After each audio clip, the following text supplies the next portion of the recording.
13મી શતાબ્દીની આ વાત છે. નગર જિલ્લાના પૈઠણી પાસે આપે ગામમાં રહેનાર વિઠ્ઠલપંત કુલકર્ણી અને રૂકમણીબાઈ નામક દંપતીને 4 સંતાનો થયા. વિઠ્ઠલપંતે સંન્યાસપદ ત્યાગીને સંસારમાં પુનઃ પ્રવેશ કર્યો હોવાથી સંન્યાસીના સંતોનો કહી સમાજમાં તેમને હસી મજાક ઉડાવતા, ઠેકડી કરતા. આ 4 સંતાનો એટલે નિવૃત્તિ, જ્ઞાનદેવ, સોપાન અને મુક્તાબાઈ. પોતાના પિતાજી અને મોટાભાઈ પાસેથી જ્ઞાનદેવે પુષ્કળ જ્ઞાન પ્રાપ્ત કરેલ. બુદ્ધિમાન, એકપાઠી જ્ઞાનેશ્વરે વેદ, મહાભારત, ભગવદ્ ગીતા આદિનું પઠન કર્યું. પરંતુ એ સમયના પૈઠણના બ્રાહ્મણોએ આ બાળકોને જનોયનો અધિકાર ન આપ્યો. એ પછી તેમણે પૈઠણના પોતાના નવજીવનનો આરંભ કર્યો. ધર્મ પંડિતો અને કર્મધર્મે જેમને નજદીક આવવા દીધા નહીં, લીધા નહોતા, એ અસ્પૃશ્ય, દલિત, બહુજન સમાજના લોકોને નિવૃત્તિ, જ્ઞાનદેવની નજદીક જવાનો માર્ગ મળ્યો. જ્ઞાનદેવે આ લોક સામાન્યને ભક્તિ માર્ગનું મહત્ત્વ કહેવાની, સમજાવવાની શરૂઆત કરી. જનતાનો એક મોટો વર્ગ આ ભાંડરડાના નવા ભક્ત માર્ગ તરફ આકર્ષાયો, પ્રેરાયો. પૈઠણના વસવાટ સમયની આ એક ઘટના. એ સમયે કેટલાક દુષ્ટજનો આ બાળકોને હર પ્રકારે ત્રાસ દેતા હતા. સર્વજનોમાં એક સમાન જ આત્મા વસે છે. એવા જ્ઞાનેશ્વરના ઉપદેશથી ચીડાયેલા એક વ્યક્તિએ તેમને પૂછ્યું, જેમ અમે વેદપાઠ કરીએ તેમ પાડો પણ વેદપાઠ કરી શકે? અને જ્ઞાનદેવને આ પાડાએ વેદોચ્ચાર પ્રારંભ કર્યો. એકત્ર થયેલી મેદની જોઈ આશ્ચર્યચકિત થઈ ગઈ. એવી જ એક કથા ચાંગદેવ સાથેની મુલાકાતની છે. આ ભાઈ બહેનની કથા એમના કાને પડી. મુલાકાતે જતા પહેલાં એક પત્ર પાઠવવાનું તેમણે વિચાર્યું, પણ પત્રના પ્રારંભમાં તીર્થરૂપ લખે તો જ્ઞાનેશ્વર ઉંમરમાં નાના હતા અને ચિરંજીવ સંબોધન કરે તો અધિકારમાં એ મોટા હતા. એટલે અંતે તેમણે કોરો કાગળ જ પત્ર તરીકે પાઠવ્યો.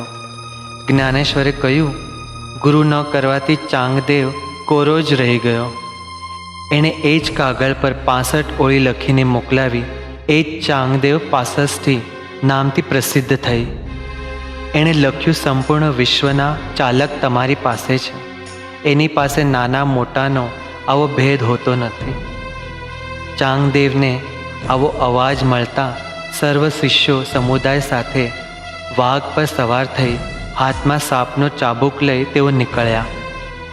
એમના આ રીતના આગમનની વાત કાને પડતા 4 ભાઈ ભાઉ એ જ ભીત પર બેઠા હતા. તેને જ્ઞાનદેવ આજ્ઞા કરી, સંત મળવા આવી રહ્યા છે તો તેમને સ્વાગત કરવા આપણે સામે જવું જોઈએ. અને એટલામાં જ એ નિર્જીવ ભીંત પણ એમને લઈ જવા ચાલવા લાગી. એ દ્રશ્ય જોઈને ચાંગદેવનું સઘળું અભિમાન ઓસરી ગયું. ચમત્કાર થયો હશે કે નહીં બાળકો?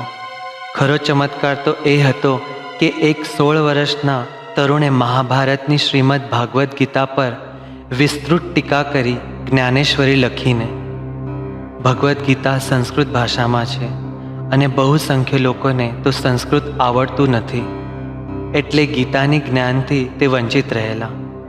નિવૃત્તિ નાથે જ્ઞાનદેવની ગીતા પરની ટીકા પ્રાકૃત ભાષામાં લખવાની આજ્ઞા કરી અને નેવાસે ગામમાં જ્ઞાનેશ્વરની રચના કરવાનો પ્રારંભ કર્યો અને તે ગ્રંથ સત 1212માં લખીને પૂર્ણ કર્યો. શ્રી કૃષ્ણે મહાભારત યુદ્ધ સમયે કુરુક્ષેત્ર પર અર્જુનને આપેલા ઉપદેશ એટલે ભગવદ્ ગીતા અને ભાવાર્થ દીપિકા એટલે કે જ્ઞાનેશ્વરી, જેમાં ભગવદ્ ગીતાનો અર્થ જ્ઞાનેશ્વર રૂપે છે. કાવ્ય જ્ઞાન અને ભક્તિનો આ એકત્રિત અલૌકિક આવિષ્કાર છે.